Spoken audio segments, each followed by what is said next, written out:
Saya kalau mau debat dengan pendeta, saya akan tanya, antum sudah sunat atau belum? Kenapa Bapak tanya begitu? Karena Tuhanmu di dalam Bible-mu sendiri disunat. Bukan dibaptis, tapi disunat. Mana yang lebih Anda percaya? Dibaptis atau disunat? Semua kata-kata yang disampaikan oleh Allah Rabbul Alamin, Tuhan Sang Pencipta, terungkap dalam ucapan dan kata-kata dari para nabi. Lalu tanya kepada orang Kristen, adakah satu nabi saja yang pernah dibaptis? Kalau pertanyaan ini yang ditanya kepada pendeta, saya yakin debat itu akan selesai dalam tempo 1 menit. Itu baru yang termudah. Dan kalau terjadi perdebatan, saya tidak akan membawa secuil kertas pun dalam meja debat. Silakan kau para pembohong, ahli kitab, pendeta, kau bawa kitabmu 1 kontainer.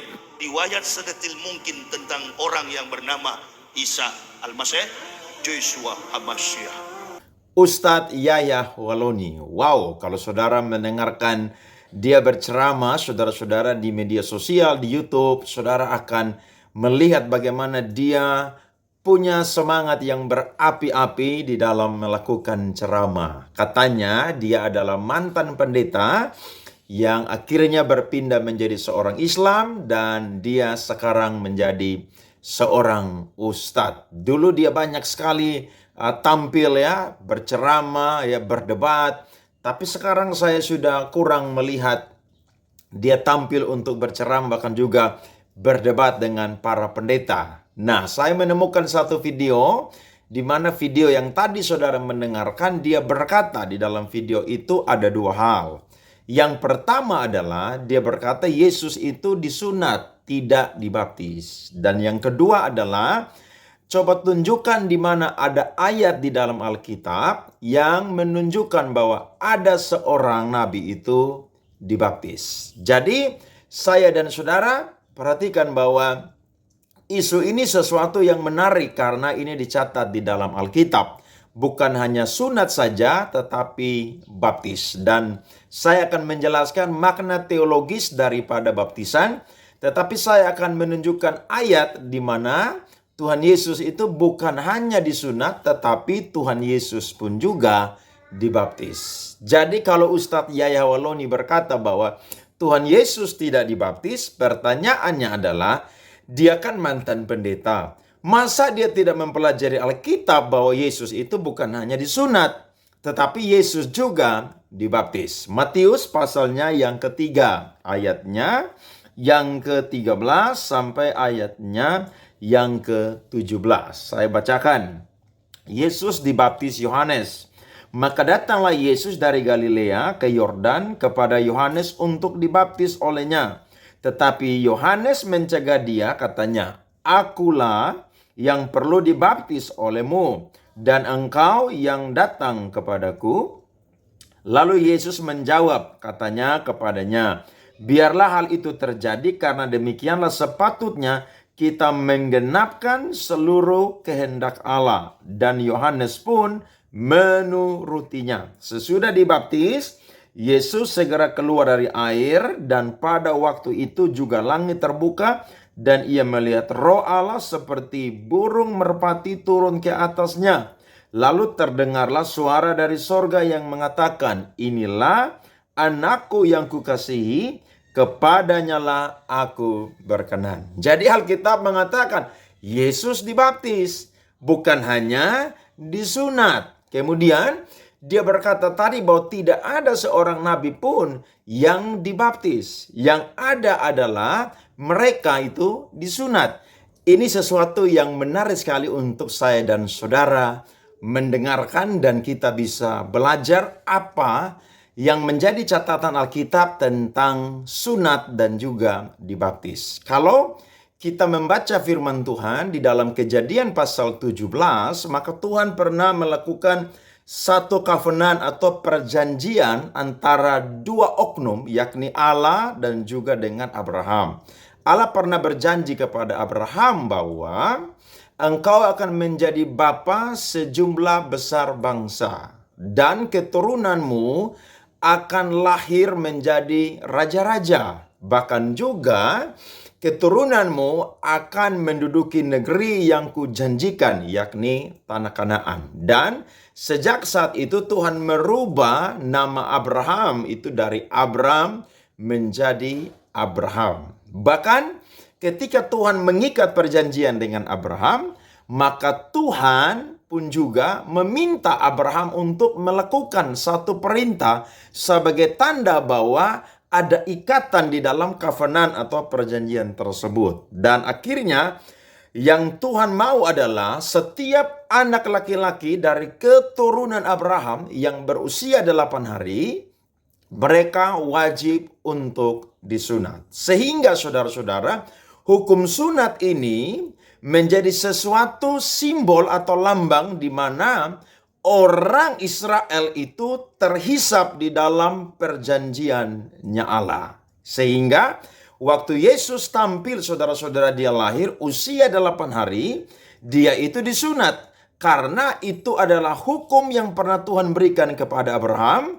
Dan Yesus sendiri adalah keturunan daripada Abraham. Sehingga dia perlu untuk melakukannya. Tetapi kalau kita mendengarkan firman Tuhan tadi yang saya bacakan di dalam Matius pasal 3, Yesus tidak hanya disunat, tetapi Yesus pun juga dibaptis. Nah, ini sesuatu yang perlu kita pelajari karena waktu Yohanes Pembaptis itu muncul, maka dia berkhotbah, bertobatlah sebab kerajaan Allah itu sudah dekat. Dan tanda pertobatan itu adalah dengan dibaptis. Sehingga pada waktu Yesus Kristus itu dibaptis, maka bukan berarti dia adalah orang yang berdosa.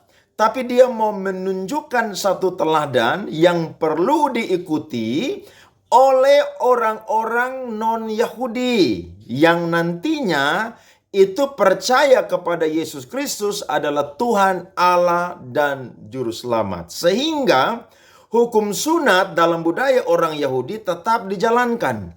Tetapi Kristus menjadi teladan untuk orang-orang non-Yahudi dengan cara dia dibaptis. Karena ketika Kristus dibaptis itu merupakan simbol atau metafora daripada orang yang percaya kepada Kristus. Ketika dia pun juga melakukan sakramen baptisan, maka dia itu mati bersama dengan Kristus dan dia pun juga itu hidup atau bangkit bersama dengan Kristus. Itu dicatat di dalam Roma pasalnya yang ke-6. Nah, saya akan menunjukkan kepada saudara-saudara kenapa Yesus Kristus itu dibaptis dan juga disunat. Dan juga kenapa orang Kristen itu, saudara-saudara, tidak perlu melakukan sunat tetapi hanya dibaptis saja. Saya akan menunjukkan Kisah Para Rasul pasalnya yang ke-16, ayatnya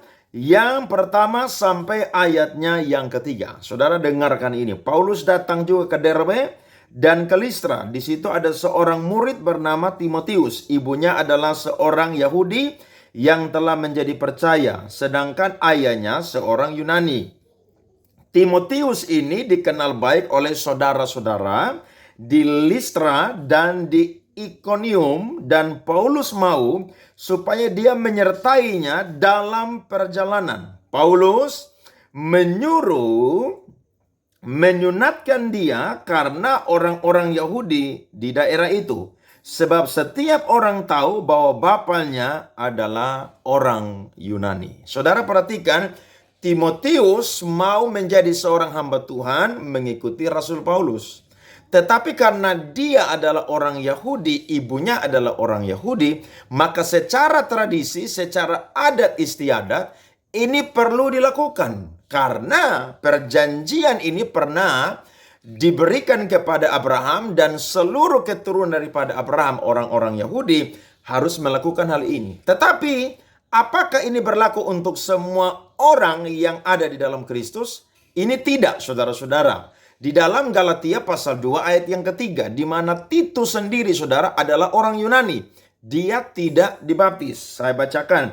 Tetapi kendati pun Titus yang bersama-sama dengan aku adalah seorang Yunani, namun ia tidak dipaksa untuk menyunatkan dirinya. Jadi kalau Yahya Waloni berkata bahwa Yesus itu hanya disunat tidak dibaptis, sebenarnya itu jelas ya, salah sekali dia dan dia tidak tahu Alkitab. Bahkan dia berkata bahwa di mana para nabi itu dibaptis, tidak ada satu ayat pun mereka itu disunat. Nah, ini harus dibedakan karena sunat adalah sesuatu yang diwajibkan untuk orang-orang Yahudi, sedangkan sunat itu tidak diwajibkan oleh orang-orang non-Yahudi yang sudah percaya kepada Kristus. Tetapi orang-orang yang percaya kepada Kristus, karena Kristus adalah Allah bagi semua bangsa, Roma pasal 3 ayat yang ke-27, maka semua orang yang percaya kepada Dia harus dibaptis. Ya, harus dibaptis karena baptisan itu merupakan simbol tanda bahwa seseorang itu sudah dikuburkan dari dosa-dosanya dan dia bangkit, dia hidup menjadi seorang manusia baru atau mengalami kelahiran yang baru. Nah, saudara-saudara, kita akan lihat satu firman Tuhan lagi, Filipi pasalnya yang ketiga. Saudara perhatikan firman Tuhan ini, di mana Paulus pernah menasihati kepada jemaat-jemaat Filipi waktu dia ada di penjara. Dia berkata, menuliskan hal ini lagi kepadamu tidaklah berat bagiku dan memberi kepastian kepadamu. Ayat 2, hati-hatilah terhadap anjing-anjing. Hati-hatilah terhadap pekerja-pekerja yang jahat. Hati-hatilah terhadap penyunat-penyunat yang palsu. Karena kitalah orang-orang bersunat yang beribadah oleh Roh Allah dan bermegah dalam Kristus Yesus dan tidak menaruh percaya pada hal-hal lahiriah. Di mana ada orang-orang Yahudi yang datang kepada jemaat Filipi, mantan orang-orang kafir atau goyim, bangsa-bangsa kafir yang sudah menjadi Kristen, dan mereka mengajarkan bahwa percaya kepada Kristus, ya, menerima keselamatan itu oleh iman yang Kristus berikan tidak cukup, harus ditambah dengan yang namanya hukum sunat. Nah, ini pernah terjadi di mana di dalam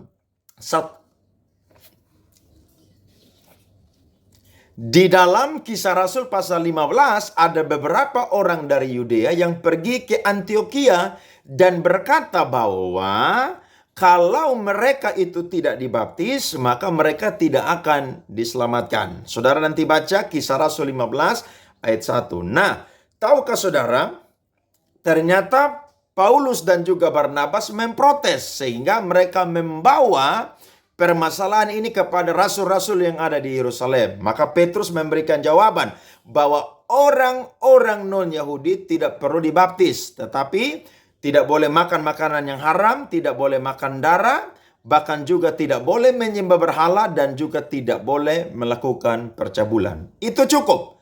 Tidak boleh ditambahkan, tidak boleh dikurangi. Nah, pengajar-pengajar Yahudi datang ke Filipi, mereka mau untuk mengajarkan kembali hukum sunat. Nah, Paulus berkata bahwa itu tidak berlaku bagi orang-orang non-Yahudi. Karena ketika mereka percaya kepada Kristus, Kristus itu sudah cukup untuk mereka.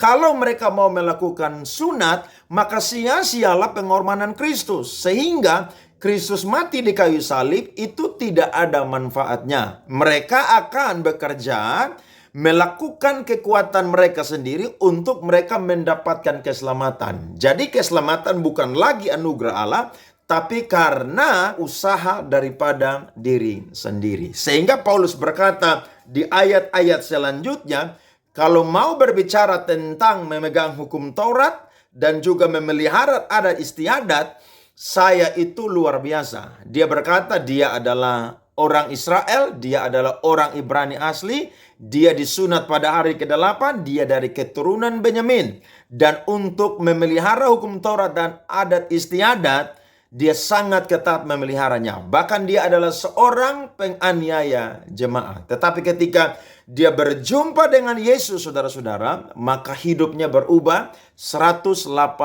derajat. Dia berkata, yang ku kehendaki adalah mengenal Kristus, saudara-saudara, dan kuasa kebangkitannya dan hidup dalam persekutuan dengan kematiannya. Dan ketika dia berada dalam kebenaran, itu bukan karena dia yang berusaha, tetapi Allah yang terlebih dahulu membenarkan dia dan dia sudah ada di dalam kebenaran. Jadi, saudara-saudara, firman Tuhan ini mengandung makna teologis yang luar biasa kepada saya dan saudara. Jadi kalau Yahya Waloni berkata seperti demikian, dia ternyata tidak belajar Alkitab. Mudah sekali dia berkata demikian, padahal Alkitab mencatat dengan jelas, Yesus bukan hanya saja disunat, tetapi Yesus pun juga itu dibaptis. Para nabi-nabi tidak dibaptis, hanya disunat. Betul, karena mereka adalah orang-orang Yahudi. Tetapi ketika zaman kasih karunia perjanjian baru, hukum sunat hanya berlaku untuk orang Yahudi, sedangkan orang non-Yahudi tidak berlaku lagi. Yang perlu mereka lakukan adalah mereka memberi diri dibaptis sebagai tanda pertobatan. Dan mereka dimateraikan dalam kitab kehidupan menjadi orang-orang yang dijamin keselamatannya. Puji Tuhan, ini tanggapan dari saya, kiranya menyegarkan saudara-saudara. Orang-orang Kristen tetap pegang Kristus. Jangan mau diombang-ambingkan oleh pengajaran apapun yang tidak Alkitabiah. Tuhan Yesus memberkati.